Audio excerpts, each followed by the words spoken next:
Hey everybody, how you doing today? Just getting my little guy out for a walk. Nice, lovely day today. Real lovely day today. Little brisker than I thought it was going to be, but once you get out into the sun, it's completely fine. Having a nice spring, gonna open up into a really nice summer, I hope. While we're all kind of faced with this period of isolation that we're all undergoing, we're starting to settle into it a little bit more. One of the things that's been really banging around in my head, and one of the things that's been coming up more and more, is the idea of power and power in the society and how it operates, and who has power, what is power, and how can we come to terms with this sudden shift in the power dynamic. I think I should start very cleanly by sort of what is power? People treat this like it's kind of a mysterious force. And, oh hey bud, how you doing today? I'm doing very well, mate. Stay safe. Have a good one. Just a neighbor comes into my store all the time. Sorry to interrupt. What is power? Power. It gets spoken about in sort of mysterious or mystifying kind of ways. I think it's much more simple than that. And I feel I live by a very general principle, which is things are more or less simple. They are made complex for the benefit of the people making them complex. Complexities are introduced to add confusion, to open up opportunities for exploitation. But generally speaking, things are fairly simple. Power is one of these things that people who have power want to make things complex, make things difficult to navigate for people, difficult to understand, because that way it allows the people who have the power to maintain it. Because if you don't understand the system you're in, due to its unnecessary complexity, or that it has been made complex, then you can't take power back. You don't actually know how to. So let's cleanly define my simple definition of what power is. Power is your ability to impact the world around you. If I walked into any situation and said, we're going to build a building right here, people would say, no, you're not, because you don't have the power. Money is a form of power. Power is just your ability to exert your will, to have what you say or to have what you think actually be done. And individuals can have great power in this society monetarily. If you have $1 billion, then the way the system is structured is that you just go into your labor market, find the type of laborers you need, purchase them, and set them to the task that you want to have done. You have a great deal of power. You can do things. Now, there's many forms of power, of course. Financial power is just one form. If you're working in an electoral system, for example, your vote is power. It's a moment where you can exert your will. Of course, one person, one vote means that everyone has kind of equal standing, and so that there's levels of manipulation that need to happen in order to get your vote, or pledges or things like this. Michael Bloomberg's campaign is a pretty clear example of those two sort of power forces coalescing with one another.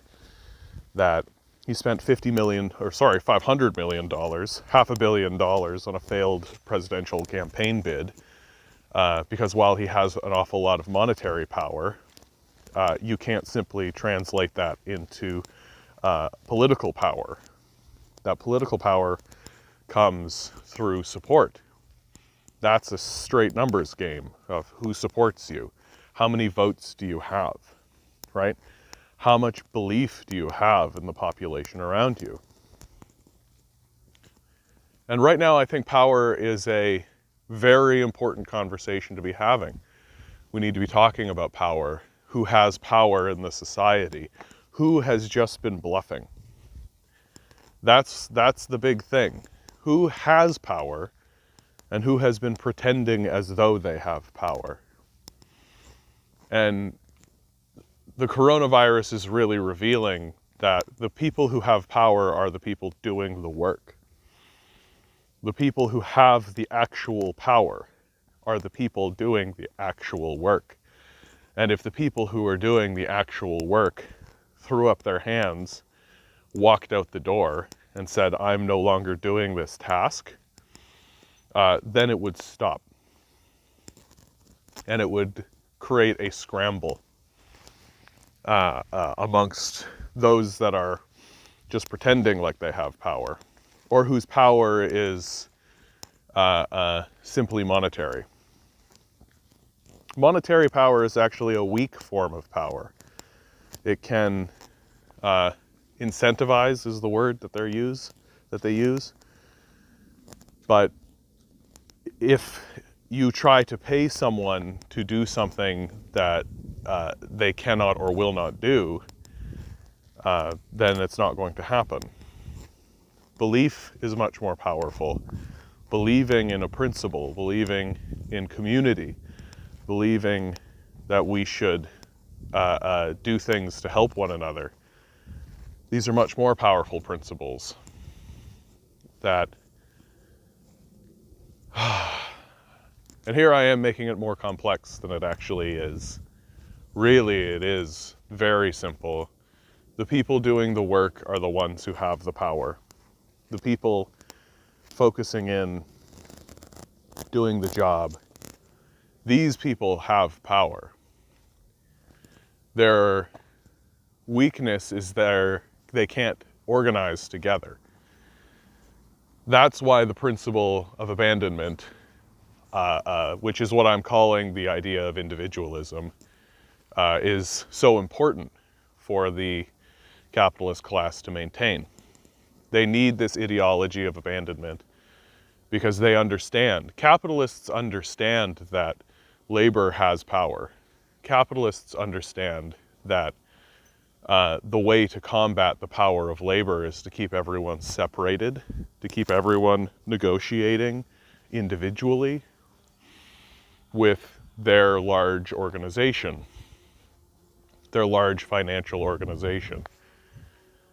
Because capital has organizations that are ordered in a very specific kind of a top-down hierarchy that they will say is natural and good,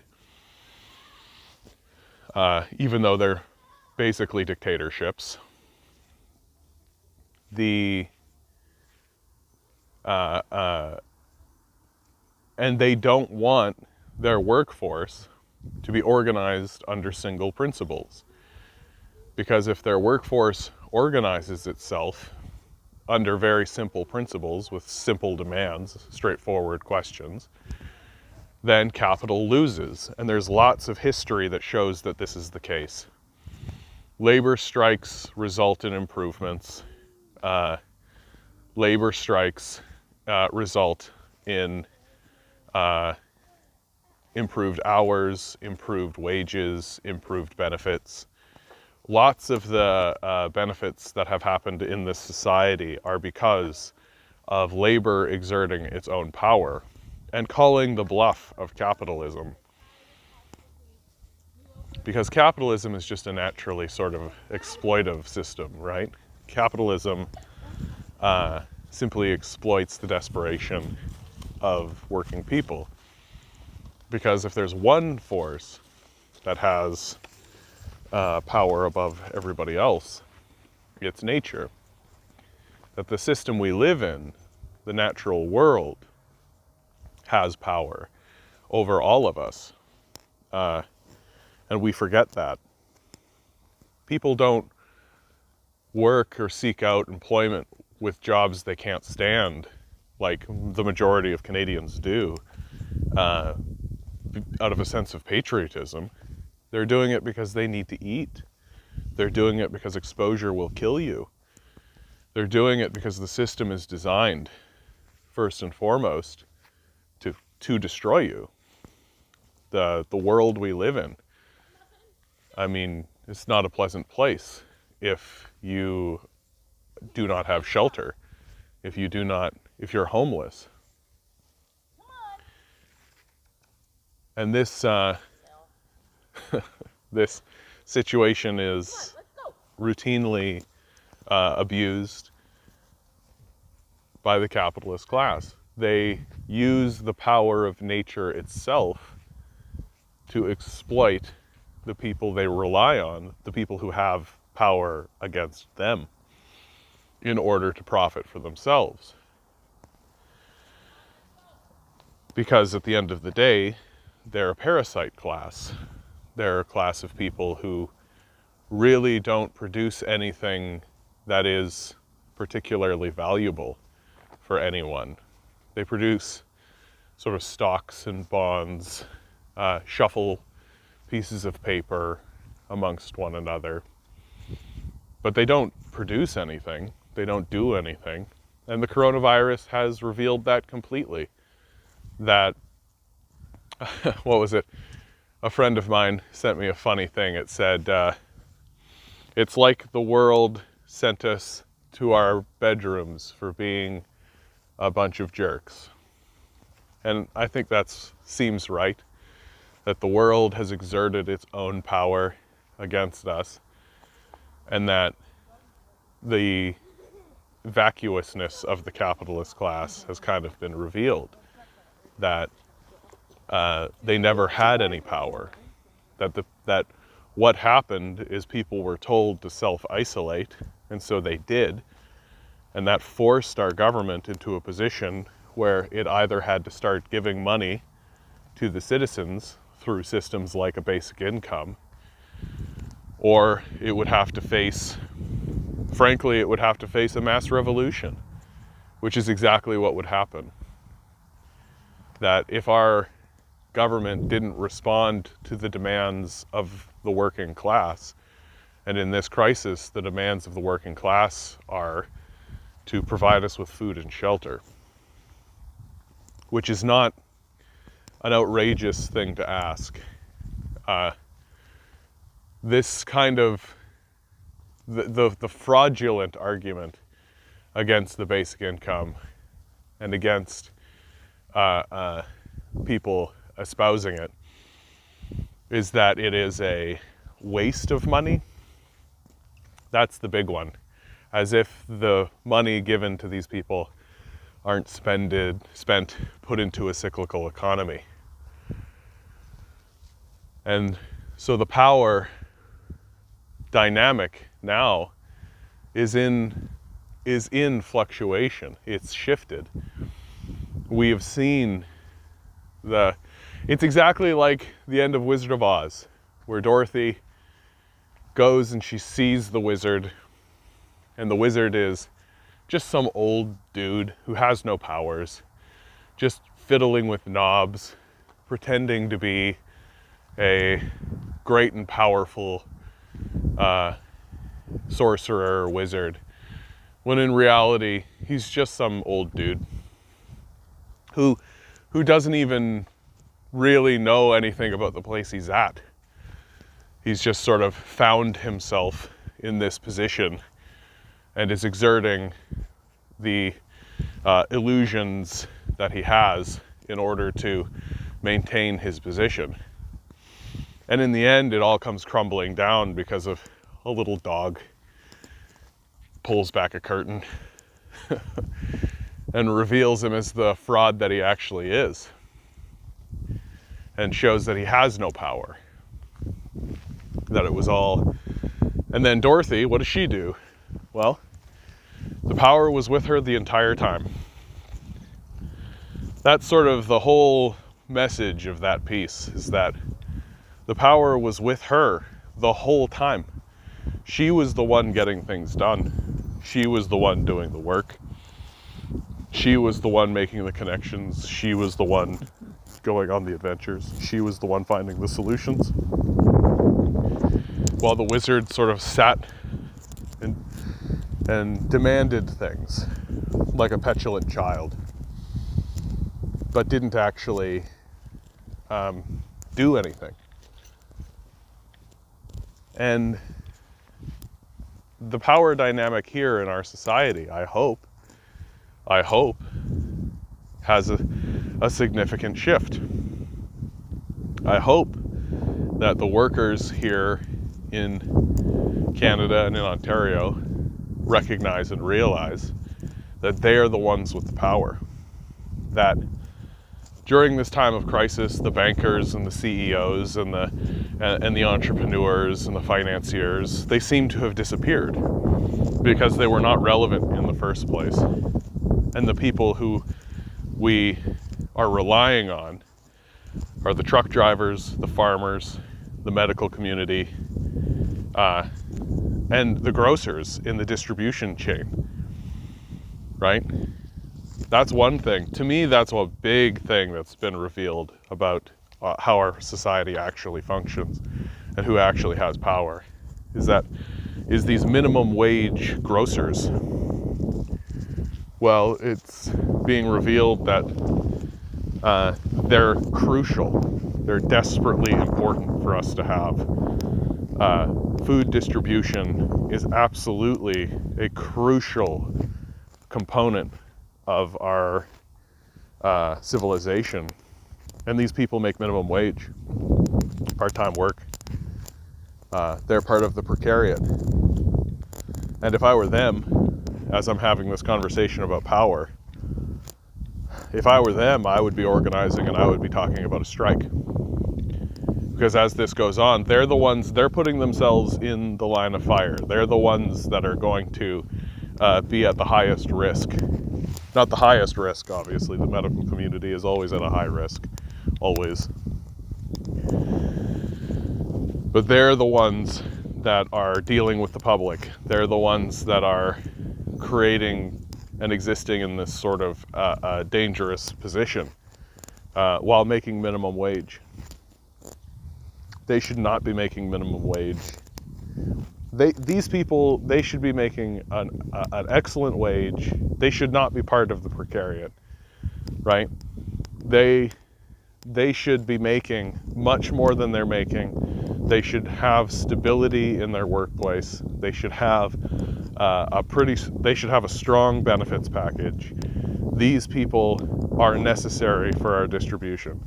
It's absolutely insane that people work at the LCBO, make more and have a better benefits package than people who give you your food, right? People who are stocking your shelves, people who are dealing with the day-to-day, people who are checking you out, people who are bagging your groceries. You need these people. You need them. And I hope they're just coming around to it. I hope they're starting to realize that they can exert their power to improve their situation and improve the civilization. Because the shell game of capitalism, the lie of capitalism, which has been completely revealed now, is that capitalists are the ones that have the power. They're the deciders. They're the job creators. They're these... but in the end, they're just grifters, right? They're just people who have a lot of money because they were born into a lot of money. This great myth of the self-made man, where Bill Gates, we're supposed to worship his ingenuity. Meanwhile, he literally takes 100 years of publicly funded computing research he finds himself in one of the only classrooms in all of America to actually even have a computer in the first place.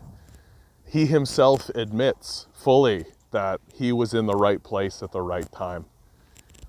It's not ingenuity if someone hands it to you, you know? Opportunity matters more.